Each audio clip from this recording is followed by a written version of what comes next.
Ben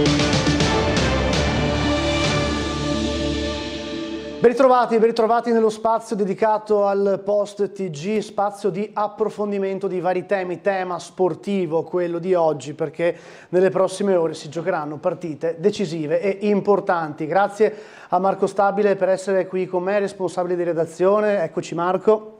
Eccoci qua Gianluca, ore veramente decisive, il verdetto per la Triestina della salvezza, e invece inizia la grande avventura playoff per il basket.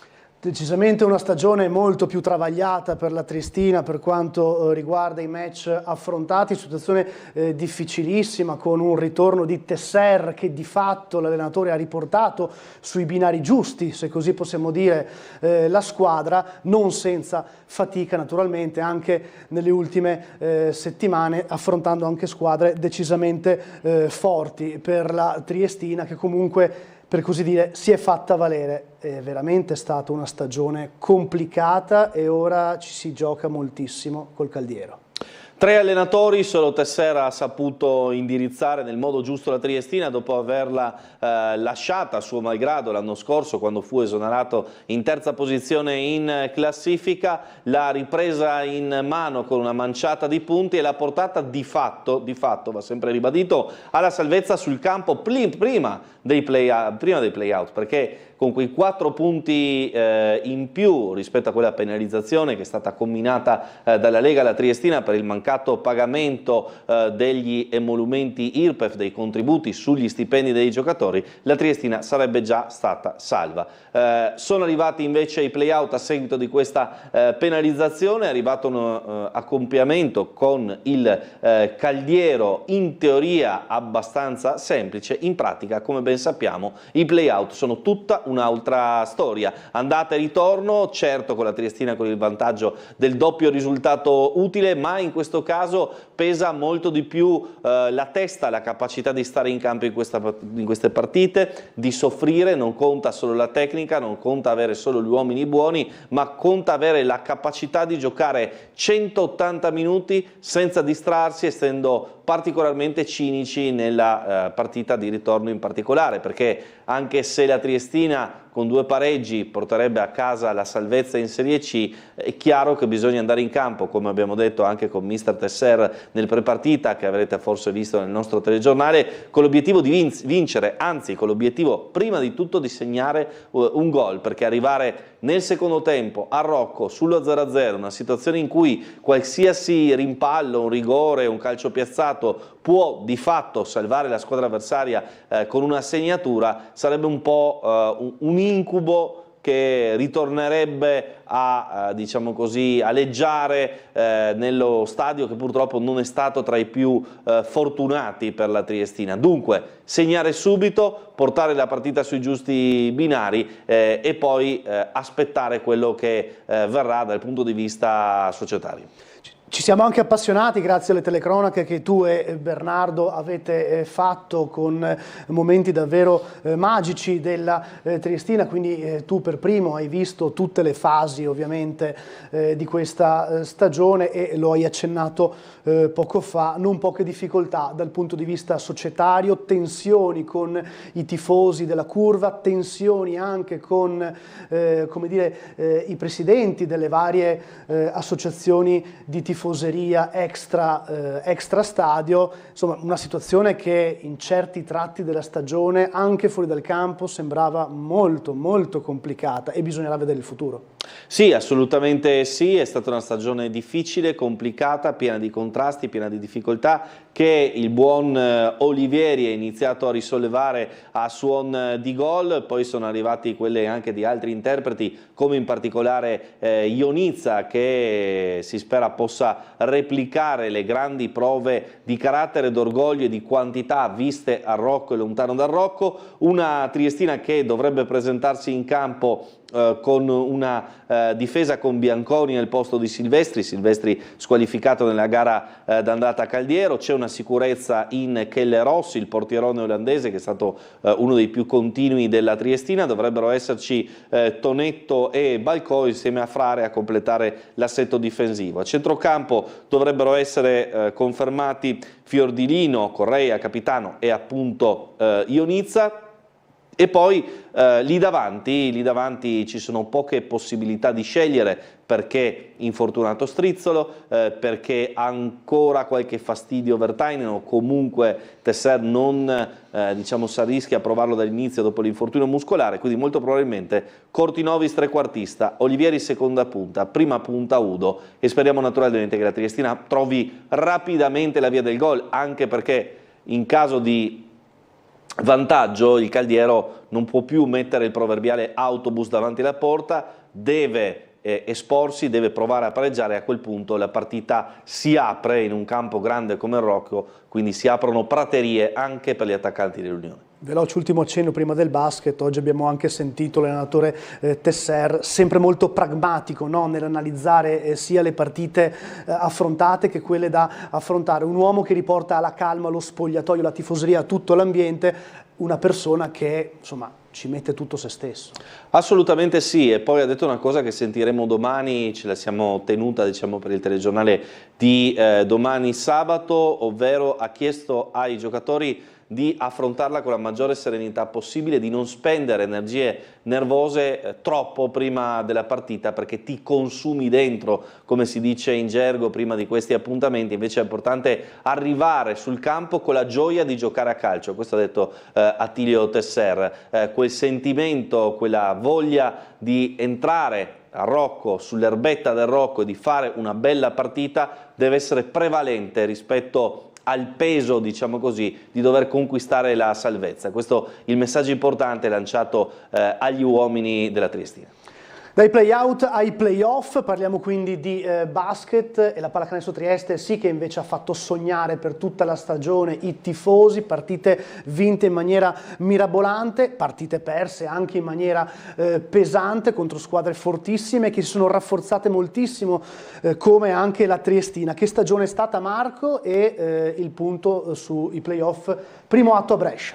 Beh, l'hai vissuta assieme a me tante volte al Palasport in tribuna stampa, assieme a vedere la Pallacanestro Trieste che diciamo così ha proseguito il sogno, quello iniziato l'anno scorso in Serie A2, la risalita conquistata nella massima serie nazionale, e poi quest'anno un'annata veramente ricca di soddisfazioni. Battuta 2 volte la Virtus Bologna, andata e ritorno, una delle poche squadre a riuscirci. Ricordiamo che la Virtus Bologna ha chiuso al primo posto la regular season, battuta Milano nella prima partita al Palatrieste, e poi tanti successi importanti, protagonisti uomini nuovi, da Ross a Brown, dal glaciale Jutov all'estroso Valentini, insomma tante nuove facce di questa Pallacanestro Trieste che ha chiuso al 6° posto la regular season e quindi affronta la terza forza del campionato, Brescia. Qualcuno dice è andato bene? Beh, sicuramente un avversario affrontabile, un avversario teoricamente battibile, tenendo presente però che Brescia invece Trieste l'ha battuta sia all'andata che al ritorno durante la stagione regolare. La partita di ritorno è stata molto tirata, vittoria di soli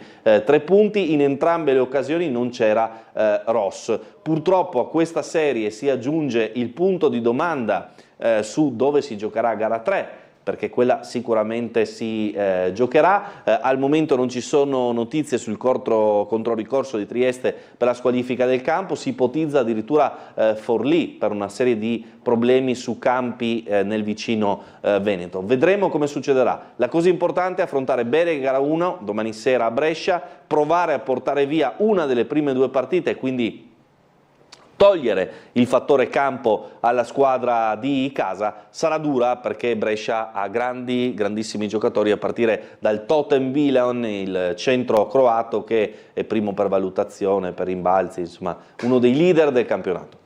Un grandissimo giocatore che invece a Trieste, con anche la riconferma che proseguirà con la pallacanestro, Jarod Jutov, che insomma abbiamo potuto ammirare il suo estro, la sua capacità, ma soprattutto direi la sua continuità, no? Una certezza in moltissimi momenti della stagione. L'abbiamo visto anche ora nelle immagini, Jarod Jutov confermatissimo, il giocatore di Cedar Rapids, che è stata una delle sorprese perché non tutti lo conoscevano, nemmeno tra gli addetti ai lavori, nonostante il passato importante interessante a livello NCAA e a livello di quello che è riuscito a fare poi in Giappone. Si è confermato in un campionato di altissimo livello, è stato un leader tecnico e anche realizzativo nelle ultime partite della Pallacanestro Trieste. Si spera di vedere in campo anche Valentine, nonostante il problema, l'incrinatura di una costola. Starà a lui, diciamo così, poter giocare o meno sul dolore, ma quello che conta per Trieste è soprattutto il complessivo di squadra, perché abbiamo visto tante volte come Johnson sotto le planche, come Brooks, come Ruzier abbiano saputo contribuire in modo importante alle vittorie. Resterà da capire tra l'altro chi andrà effettivamente in panchina, in campo, perché gli stranieri sono più di 6, quelli che la Pallacanestro Trieste ha a disposizione. C'è anche il nuovo arrivo, il lungo Kelly, che vedremo se giocherà, non giocherà, giocherà lui, e Valentine sarà invece tra i 6 stranieri McDermott. Beh, lo sapremo, lo scopriremo solo domani in campo. Un'unica annotazione tecnica: nel servizio prepartita abbiamo precisato una cosa tra tutte: Trieste va male ai tiri liberi, fondamentale tirare ad alta percentuale in queste partite che si possono risolvere anche di un paio di punti. E da parte nostra arriva sicuramente l'in bocca al lupo sia alla Triestina che alla Pallacanestro Trieste. Grazie Marco per la tua analisi. A te. Grazie a voi per averci seguito in questo approfondimento. Vi ricordo ancora una volta Ring questa sera con Ferdinando Avarino, e poi ancora prossimo appuntamento con le notizie già domani mattina con Sveglia Trieste alle 7, naturalmente i nostri telegiornali. Buona serata.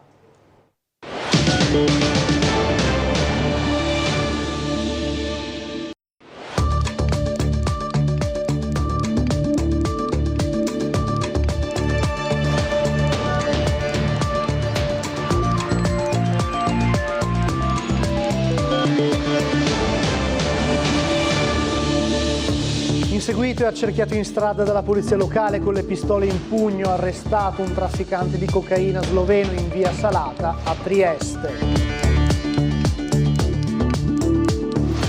La maggioranza ha censurato il dibattito sulla cabinovia in Consiglio Comunale, attacca Giovanni Barbo a Ring. Come Partito Democratico ci siamo già rivolti al prefetto. Medici di base, eccessive prescrizioni e carenza di infermieri, il punto sulle criticità del sistema sanitario in regione con l'assessore alla salute Riccardo Riccardi. Lo stop al terzo mandato per le regioni ordinarie e l'incognita sulla probabile impugnazione della legge del Trentino condizionano il futuro del governatore Fedriga. Una campagna di ascolto mirata nei rioni della sicurezza, parte l'iniziativa del gruppo triestino di Forza Italia guidato da Polacco e Lo Bianco.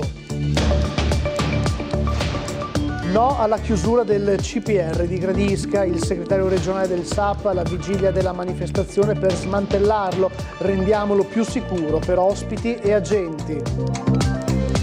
E domani alle 20 la sfida di ritorno dei play-out al Rocco, l'unione in campo con il tridente Cortinovis, Olivieri e Udo, basta un pari per salvarsi, il punto con mister Tesser. Buonasera e ben ritrovati a una nuova edizione del telegiornale di Tele4. Una brillante operazione della polizia locale ha portato all'arresto di un trafficante di cocaina che faceva la spola fra Trieste e la Slovenia per trasportare la droga. È stato fermato all'uscita della galleria di Montebello. Vista la pericolosità del soggetto, gli agenti hanno anche dovuto estrarre le pistole per scongiurare ogni altro tentativo di fuga. Inseguito, accerchiato e arrestato. La fuga verso la Slovenia è stata interrotta sul nascere. È l'esito della brillante operazione della polizia locale di Trieste che questa mattina ha intercettato un noto trafficante di cocaina sloveno. L'episodio è avvenuto in via Salata, ma l'inseguimento è partito in via dell'Istria. Il sospettato, con diversi precedenti di polizia e considerato soggetto molto pericoloso, è stato notato a bordo della propria auto da alcuni agenti in borghese. Avendo riconosciuto l'uomo, la polizia locale si è messa all'inseguimento della vettura, intimando l'ALT. Lo sloveno ha appoggiato il piede sull'acceleratore, ma è stato vittima della manovra di accerchiamento degli agenti della locale che sono riusciti a fermarlo e circondarlo al semaforo all'uscita della galleria di Montebello. Gli uomini del nucleo investigativo hanno estratto e puntato le pistole e intimato all'uomo di desistere da ogni tentativo di fuga. Lo sloveno, che intendeva scappare varcando il confine per rifugiarsi in Slovenia, è stato ammanettato. All'interno della sua vettura è stata anche rinvenuta della droga. Secondo quanto appreso, gli agenti della polizia locale stavano aspettando il loro uomo. Sì, perché lo sloveno era noto per la sua attività di traffico di cocaina fra Trieste e la vicina Slovenia. Un altro inseguimento era andato in scena più di un mese fa tra la polizia locale e proprio il Corriere. In quell'occasione l'uomo stava fuggendo percorrendo Strada di Fiume, inseguito proprio da agenti in borghese della locale. Durante la fuga il trafficante sloveno aveva anche investito uno scooterista per poi sparire oltre confine. Stavolta invece non ha avuto scampo. Stasera torna a Ring con Ferdinando Varino alle 21:10, i suoi ospiti Stefano Avian, Fratelli d'Italia, Lorenzo Giorgi, Forza Italia, Giovanni Barbo del Partito Democratico, Federico Monti di Adesso Trieste. Poi alle 22:40 lavoro povero, il monito di Mattarella, se ne parla con Giampiero Gogliettino, Fondazione Luigi Einaudi. E vediamo proprio ora un estratto della puntata di stasera di Ring che riguarda e riprende il tema della cabinovia. Sentiamo. Qui io posso anche dirvi che stiamo prendendo dei provvedimenti e andremo dalle autorità preposte, perché questo dobbiamo fare a questo punto. Intanto abbiamo chiesto appuntamento dal prefetto, perché questo lo posso dire apertamente, perché riteniamo che la gestione dell'aula, e siamo preoccupati anche di questo, possa avere delle ripercussioni su quelle che sentiamo è l'umore fuori dall'aula, in particolare sul tema della cabinovia. Per cui noi onestamente siamo preoccupati. Dopodiché ognuno si prende le sue responsabilità. Questo, come immaginare, la notizia è una cosa molto importante, quello che le sta dicendo, cioè avete chiesto un incontro al prefetto o è già avvenuto questo incontro? No, abbiamo chiesto un incontro. Avete chiesto un incontro al prefetto, cui direte, guardate, il Presidente non consente il dibattito democratico, cosa dice? Sostanzialmente sì, questo per di più avviene su un tema delicato per la popolazione, su cui già in passato noi abbiamo visto, ricordo quando dovevano cominciare i carottaggi, un dispiegamento di forze notevole, per cui se si sa, anzi tanto più quando si sa che una situazione è delicata, perché è chi rappresenta le istituzioni che viola le regole. Questo io non riesco a capire, perché veramente non c'era nessun motivo di fare quello che è stato fatto ieri. E non so cosa succederà nel proseguo di questa variante in aula. Allora, voglio sentire tutti, però quello che ha detto Barbo adesso non è una cosa banale, cioè ci ha svelato appunto una richiesta di incontro con il prefetto. L'assessore alla salute Riccardo Riccardi, a margine di un incontro, è tornato sui temi principali collegati alla salute della nostra regione. Sentiamo.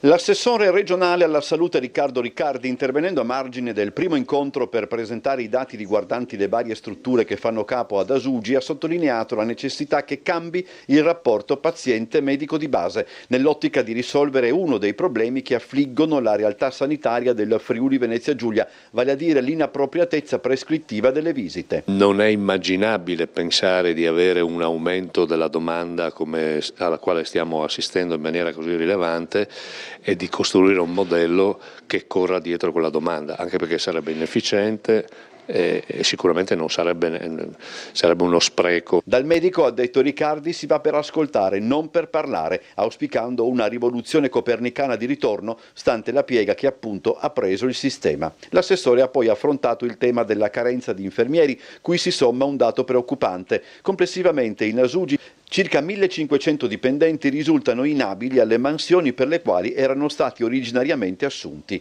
Anche sulla base di tali considerazioni, Riccardi ha ribadito le ragioni che spingono la giunta regionale ad una riconsiderazione del sistema. Perché non sono dei tagli, sono miglioramenti delle condizioni degli esiti di salute con maggiore sicurezza, con capacità di attrazione del personale, perché i giovani giustamente vanno dove vedono tante cose, non dove ne vedono poche, dopo aver studiato e aver deciso di dedicare la propria vita a questo. In questo senso Riccardi precisa una volta di più come l'impegno per la rete oncologica regionale di fatto sia da considerare una sorta di nucleo fondativo. È la revisione della rete ospedaliera che non deve leggere come se fossero delle riduzioni delle prestazioni. Sono delle prestazioni che devono essere garantite se vogliamo avere migliori esiti di salute, e credo che questo sia il nostro compito. Né in cauda l'assessore risparmia un attacco alle ragioni che di fatto hanno bloccato per una ventina d'anni tale riassetto. Andava a toccare una serie di equilibri, di posizioni costruite nel tempo, non guardava gli esiti di salute delle persone, guardava le posizioni che in qualche modo venivano difese.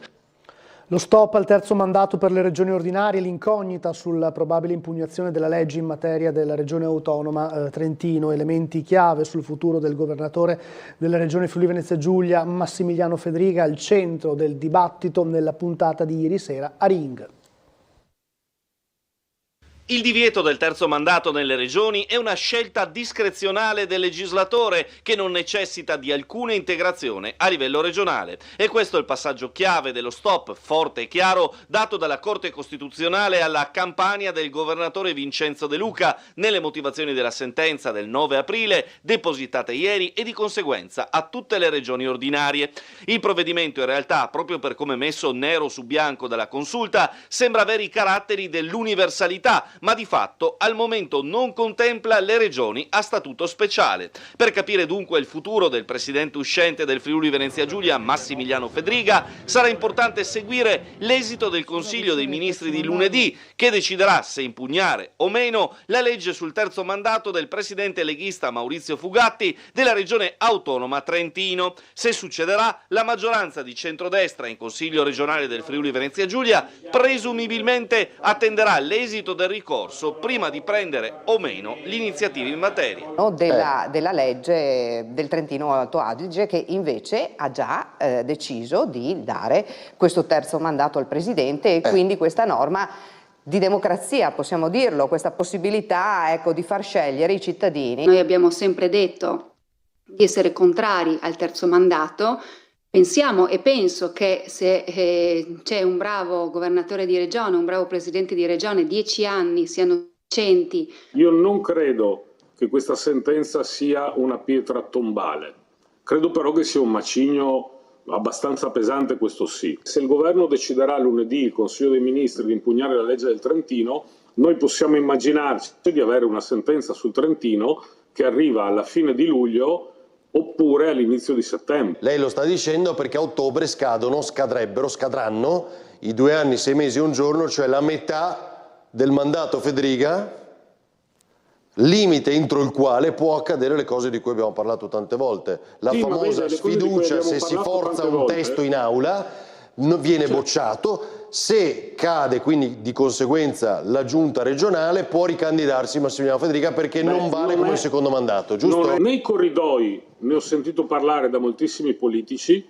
ma né nei corridoi né nelle stanze qualsiasi siano di riunione io non ho mai sentito dire una parola in questo senso dal presidente Massimiliano Fedriga. Io non credo che Fedriga farebbe cadere il governo del centrodestra in regione per avere un mandato in più che durerebbe invece che fino al 2028, fino al 2030.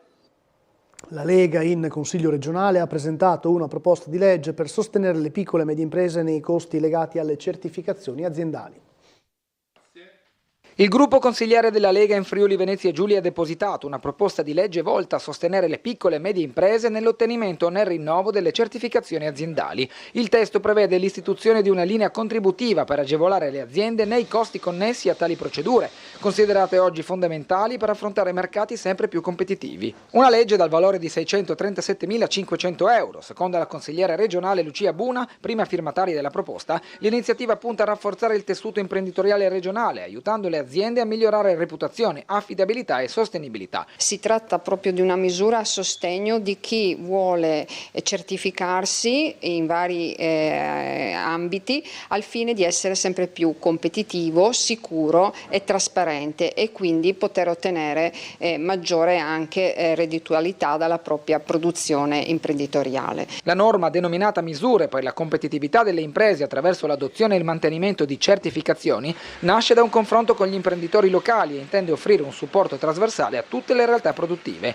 Le certificazioni interessate spaziano dai sistemi di gestione alla sicurezza, dai prodotti e servizi alla sostenibilità fino alla diagnosi energetica. L'obiettivo è facilitare l'accesso a nuovi mercati e incentivare processi di miglioramento continuo. La Lega auspica inoltre un confronto in aula con le categorie economiche per migliorare il testo normativo. Interviene un settore importante, quello di aiutarle nella competitività, concedendo fino a 21.000 euro, con tagli anche da 3.000 per 3.500 euro per le nuove certificazioni, fino a 7.000 per quelle integrate, 3.000 euro per il mantenimento e l'aggiornamento, quindi si è pensato veramente in maniera diciamo così, universale a un mondo importante, quello delle PMI, per tutto il nostro Friuli Venezia Giulia. Parte la campagna di ascolto nei rioni per Forza Italia, un progetto di 2 anni anche in vista delle elezioni amministrative. Ci diamo l'obiettivo di essere sempre più presenti sul territorio. Lo facciamo costantemente attraverso i nostri amministratori, i nostri giovani, i nostri iscritti. Dialoghiamo con la cittadinanza, ma vogliamo che la bandiera di Forza Italia sia presente nelle piazze, nei giardini, nei quartieri della nostra città. Forza Italia lancia la sua campagna di ascolto sul territorio, un progetto di 2 anni fino alle prossime elezioni amministrative. Una visita della città rione per rione con questionari da proporre ai cittadini per intercettare le loro esigenze. Avremo della modulistica molto semplice con delle didascalie che rappresentano il verde, le strade, non so, la scuola, gli anziani, insomma tematiche. I cittadini scriveranno quali sono le loro istanze, quali sono le loro idee per progettare la nostra città. È un'iniziativa che vuole avere innanzitutto una risposta su temi immediati che noi cerchiamo di risolvere e altre invece progettuali per progettare la nostra città in una visione anche futura. Noi ci mettiamo la faccia perché siamo persone che costantemente stanno con le persone, vogliamo iniziare un percorso che durerà 2 anni fino alle prossime elezioni di ascolto, di comunicazione anche di tante cose che si fanno e quindi quel diciamo continua, costante confronto con i cittadini che è la forza del nostro movimento. In questa prima fase i consiglieri circoscrizionali saranno l'avanguardia del progetto. I consiglieri circoscrizionali saranno i primi interpreti di questa iniziativa assieme ai militanti e simpatizzanti di Forza Italia che collaboreranno e saranno quelli che andranno, ripeto, in tutti questi rioni, in tutti questi luoghi della nostra città a rappresentare Forza Italia e a cogliere le istanze dei cittadini. La Polizia Locale di Trieste nei rioni con una postazione mobile, ogni settimana agenti che saranno presenti nei quartieri per ascoltare i cittadini, raccogliere segnalazioni e offrire servizi. Una pattuglia mobile nei rioni più frequentati di Trieste per accorciare le distanze tra cittadini e istituzioni. È la nuova iniziativa del Comune che rafforza il servizio del nucleo polizia di prossimità con un presidio fisso e itinerante ogni mercoledì e sabato. La postazione sarà operativa 2 volte a settimana, Borgo San Sergio, Valmaura, San Giacomo e San Vito. Un punto di riferimento per chi vive nei quartieri dove agenti formati saranno a disposizione per ascoltare problemi del territorio, raccogliere segnalazioni, contenere disagi o semplicemente fornire informazioni utili. Il servizio permetterà anche di gestire oggetti smarriti, inoltrare criticità ad altri uffici comunali, distribuire modulistiche e facilitare l'accesso agli atti. È un'idea anche attualmente sperimentale, nel senso che vogliamo ascoltare in modo diverso i nostri cittadini e il nostro territorio. Ci siamo resi conto che c'è questa necessità e questa richiesta di essere più presenti anche fisicamente, anche a piedi nei nostri rioni. Inizieremo già questo sabato, quindi domani, con una presenza prima sul piazzale di San Giacomo e poi a San Vito e continueremo la prossima settimana nella giornata di mercoledì mattina, prima a Borgo San Sergio e poi a Valmaura. Una presenza concreta nei luoghi di vita quotidiana che punta a rafforzare fiducia, trasparenza e partecipazione attiva. Qui si vede concretamente, anche con un certo sforzo da parte della polizia locale, perché diciamo che devono lavorare con le risorse che hanno, insomma. Quindi io penso che sia un ottimo lavoro, un'ottima iniziativa, un ringraziamento alla polizia locale, all'assessore De Gavardo che è sempre molto attenta a questa situazione. Ascoltare la gente è fondamentale e avendo la polizia in questi rioni effettivamente dà quel senso di fiducia in più. Questa sarà un'organizzazione che durerà 1 mese, poi faremo le nostre valutazioni e poi eventualmente la sposteremo o la amplieremo ad altri rioni della nostra città. No a qualsiasi ipotesi di chiusura del CPR di Gradisca, così il segretario regionale del Sindacato Autonomo di Polizia Lorenzo Tamaro alla vigilia della manifestazione per chiederne la dismissione. Sentiamo. Alla vigilia della manifestazione in programma domani, sabato 17 maggio a Gradisca, per chiedere la chiusura del centro di permanenza per i rimpatri, ospitato nell'ex caserma Apolonio, appuntamento organizzato da Rifondazione Comunista, Movimento 5 Stelle e Partito Democratico, il segretario regionale del Sindacato Autonomo di Polizia, Lorenzo Tamaro, rilancia sul fronte opposto, chiedendo invece una maggiore diffusione dei centri a livello nazionale al fine di ridurre i sovraffollamenti e la ristrutturazione completa della struttura isontina. No a qualsiasi proposta di chiusura del CPR, è una struttura fondamentale e indispensabile per garantire il rimpatrio di persone che sono entrate irregolarmente, si sono trattenute irregolarmente sul nostro territorio nazionale e nella stragrande maggioranza dei casi hanno commesso dei crimini al danno della collettività. Quindi noi siamo non solo per il mantenimento del CPR, ma per un rafforzamento e sicuramente per una ristrutturazione che garantisca sicurezza a tutti gli operatori di polizia. Si facciano più centri di permanenza e di rimpatrio in tutte le regioni in modo da poter dare quel segnale di legalità che tutti i cittadini ogni giorno ci chiedono. Intanto su quello del Friuli Venezia Giulia come bisogna agire a Gradisca? Bisogna effettuare una ristrutturazione completa del centro in modo da poter garantire quotidianamente lo svolgimento normale della vita quotidiana sia degli ospiti che degli operatori di polizia. Inaugurati nuovi spazi per gli oltre 180 studenti del Collegio del Mondo Unito di Duino.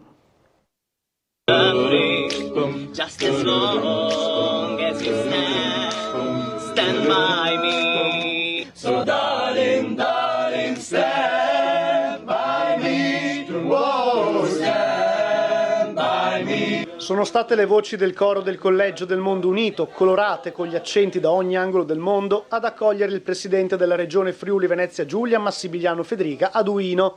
L'occasione è stata quella dell'inaugurazione della nuova residenza, completamente ristrutturata, e delle nuove aule studio per gli oltre 180 studenti del collegio, presieduto dall'ex senatore Roberto Antonione. La Regione, come sempre, ha dato il proprio contributo per la ristrutturazione di un edificio residenziale che avrà anche uno spazio didattico, non soltanto per adeguarlo alle norme antisismiche, ma anche per dargli una importante miglioria dal punto di vista strutturale.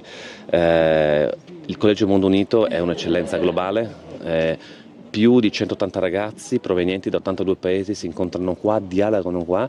Ne parlavo proprio con Roberto Antonione, che è incredibile come riesca a fare incontrare persone che vengono anche da paesi in conflitto, farli dialogare. È un'esperienza straordinaria e mi auguro che oggi 2 regioni italiane, che sono il Piemonte e la Sardegna, garantiscono borse di studio per i loro ragazzi che vogliono venire al Mondo Unito.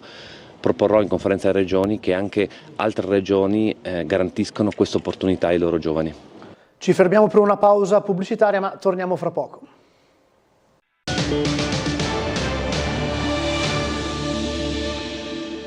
Oggi a Cattinara il primo di una serie di appuntamenti con le strutture che fanno capo ad Asugi. Il direttore Giancarlo Tirelli ha evidenziato i successi raggiunti, ma anche alcune criticità. Quello di oggi con otorinolaringoiatria era il primo di una serie di incontri attraverso i quali Asugi racconterà il lavoro delle strutture che ad essa fanno capo. E la struttura diretta da Giancarlo Tirelli può raccontare i successi riscontrati e riconosciuti in 3 settori: la chirurgia oncologica, la chirurgia endoscopica e la microchirurgia della sordità. Nel suo intervento però Tirelli ha evidenziato anche una serie di criticità. Un'eccessiva burocratizzazione che ci porta via tempo e sottraendo il tempo che potremmo dedicare al paziente, un'eccessiva medicina difensiva per cui il medico a volte agisce chiedendo esami che tutelano la propria sicurezza. L'ultimo aspetto negativo sul quale bisogna lavorare tutti quanti è sulla percentuale di inappropriatezza delle visite specialistiche richieste. a me è sembrata una lezione importante che qualcuno dovrebbe osservare con attenzione. Al ragionamento di Tirelli non è indifferente un dato, quanto cioè il paziente sia eccessivamente esigente nei confronti del proprio medico curante e a volte anche nei confronti dello specialista. Un comportamento che si basa molto su informazioni raccolte in rete, senza alcun controllo a volte. Tirelli poi ha sottolineato un particolare più tecnico e forse interno, stigmatizzando l'utilizzo della robotica, cui in ogni caso otorinolaringoiatria ricorre. La tecnologia, ha ammonito, non può sostituire del tutto il lavoro di un chirurgo, soprattutto quando dovessero sorgere complicazioni che da remoto non si possono controllare. L'Associazione Internazionale dell'Operetta ha ufficializzato i titoli che compongono il festival in programma quest'estate anche nell'ambito di Trieste Estate. Si comincia con un caposaldo dell'operetta italiana, vediamo. Cincillà, l'operetta di Carlo Lombardo e Virgilio Ranzato, compie 100 anni. Era nell'aria che l'edizione 2025 del Festival dell'Operetta celebrasse questa divertente commedia in musica e difatti il 17 e il 18 giugno lo spettacolo aprirà la Kermesse al Rossetti. Adattato e diretto da Andrea Binetti, che sarà anche uno degli interpreti, Cincillà vedrà sul palcoscenico quella che può essere considerata ormai una vera e propria compagnia stabile. Marzia Postogna, Ilaria Zanetti, Gualtiero Giorgini, Alessio Colautti e Giulian Sgherla. Ad essi si aggiungono Francesco Scalas e Giulio Gessi, sul podio la FVG Orchestra diretta da Romolo Gessi. Gli appuntamenti che l'Associazione Internazionale dell'Operetta organizza per il festival sono in tutto 5. Il 19, 20 e 22 luglio al Verdi andrà in scena Il Cavallino Bianco, che vede l'associazione copartecipare all'allestimento assieme alla Fondazione Lirica. Quindi 3 concerti. Il 31 luglio in Piazza Verdi le più belle canzoni della radio e della televisione. L'8 agosto al Museo Sartorio dall'operetta ai cantautori e infine di nuovo in Piazza Verdi il 12 agosto un concerto per celebrare i 200 anni dalla nascita di Johann Strauss. Vi ricordo ancora una volta l'appuntamento Ring 21:10 questa sera con Ferdinando Avarino, gli ospiti Stefano Avian, Fratelli d'Italia, Lorenzo Giorgi, Forza Italia, Giovanni Barbo del Partito Democratico e Federico Monti di Adesso Trieste, e alle 22:40 Lavoro Povero, il monito di Mattarella, approfondimento con Giampiero Gogliettino, Fondazione Luigi Einaudi. Appuntamento importantissimo invece domani a Rocco alle ore 20, il ritorno di play-out fra Triestina e Caldiero, la partita decisiva in cui l'Unione è chiamata a salvare la Serie C. Siamo alla vigilia della partita più importante dell'anno per la Triestina, il ritorno dei play-out a Rocco con mister Tesser per capire come ha affrontato questa settimana di allenamenti la squadra e come arriva a questo appuntamento.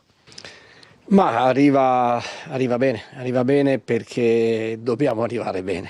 Domani dobbiamo fare una partita importante, ne siamo consapevoli, quindi si sono allenati, chiaramente c'è un po' di tensione, è naturale, è inutile nascondere le cose, però la squadra ha lavorato bene, concentrata, si è impegnata, si è applicata a tutte le cose che abbiamo provato, quindi domani mi aspetto una bella partita.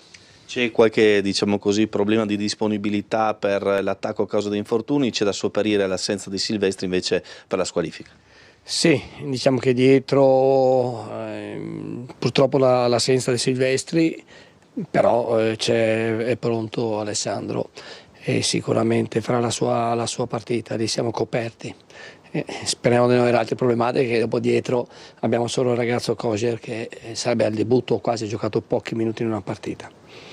Fortunatamente abbiamo recuperato in difesa Balcott, che ha fatto anche una buona settimana lavorativa, e quindi stiamo bene davanti, qualche problemina ce l'abbiamo.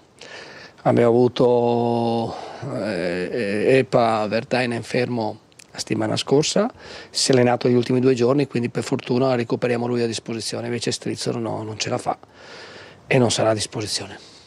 Probabile, insomma, Cortinovis, Olivieri e Udo all'inizio. Probabile, potremmo giocare magari con 2 trequartisti e una punta, ma no, alla fine penso che sarà questa la squadra, la soluzione giusta, perché Vertainen è un po' che 2 settimane che non si allena, con 2 allenamenti non me la sento farlo partire dall'inizio. Ovviamente la Triestina ha ancora il doppio risultato utile a disposizione dopo lo 0-0 dell'andata, penso però che si scenderà in campo per segnare il prima possibile, per evitare, diciamo così, gli spettri che potrebbero apparire nel secondo tempo in caso di 0-0 anche ritorno. Certamente, non dobbiamo speculare sul doppio risultato, dobbiamo giocare una partita molto attenta sicuramente, ma una partita di chi vuol vincere la partita, si gioca per vincere la partita, non per per aspettare o speculare appunto sul risultato. Poi dobbiamo anche essere bravi ad interpretarla bene, perché non dobbiamo nemmeno regalare, dove loro sono molto bravi, le ripartenze loro, e quindi dobbiamo stare molto, molto concentrati e attenti, ma sempre con l'idea di giocare la partita in avanti, con fiducia, con cattiveria, con grandissima umiltà, ma determinazione. E domani a Brescia il primo atto della serie di quarti di finale playoff per la pallacanestro Trieste, il punto con coach Jamie Christian. Yeah, every day that you get a chance to be a team right at this point of the year is special. It's important to be able to be playing for something important, playing for something meaningful. We enjoy that level of competition and we enjoy that level of camaraderie. The best teams at this time of year find a way to grow closer together. We've got to do that if we want to continue to play in this thing.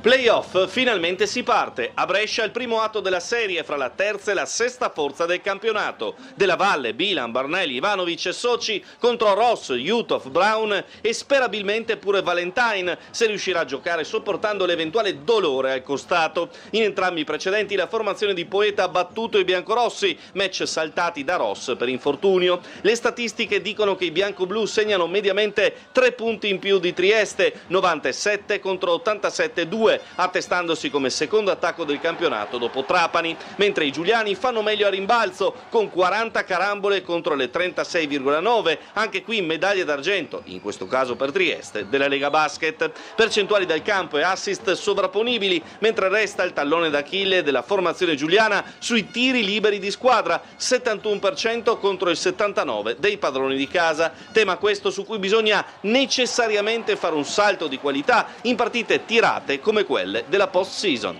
Yeah, Brescia's been one of the best teams in our league all season long.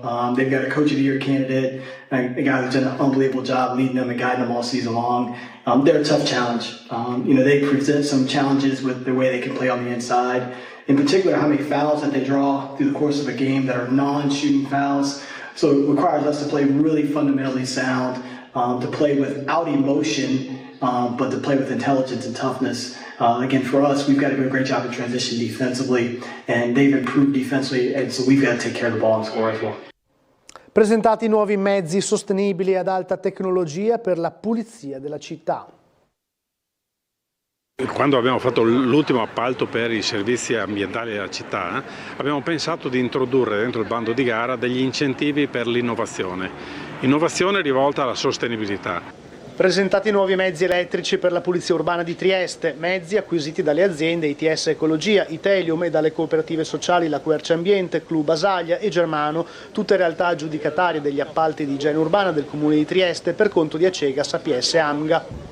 Si tratta di veicoli all'avanguardia, progettati per ridurre l'impatto ambientale sia durante le operazioni quotidiane sia nella fase di ricarica. Togliere il più possibile motori termici dal servizio quotidiano alle città, ma c'è anche l'esigenza della silenziosità dei mezzi. Quindi abbiamo introdotto una prospettiva di innovazione tecnologica all'interno del bando di gara, mettendo dei punteggi premianti per le imprese che più di altre proponessero delle soluzioni innovative. I vincitori della gara hanno performato molto da questo punto di vista e qui oggi cominciamo a vedere i primi effetti l'esito di questa gara, perché ci sono i mezzi elettrici che sono già operativi nella città.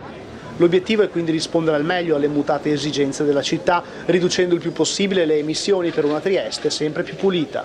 Grazie anche al nostro committente che è la Acegas APS Amiga, il quale ha voluto buttare giù fuori un appalto dove dovevamo rispettare delle regole di mettere in strada dei mezzi elettrici. Ecco che noi come ITS Ecologia, i colleghi Itelium e la Quercia Ambiente hanno anche loro fatto l'investimento sull'esposizione del mettere in strada di mezzi elettrici.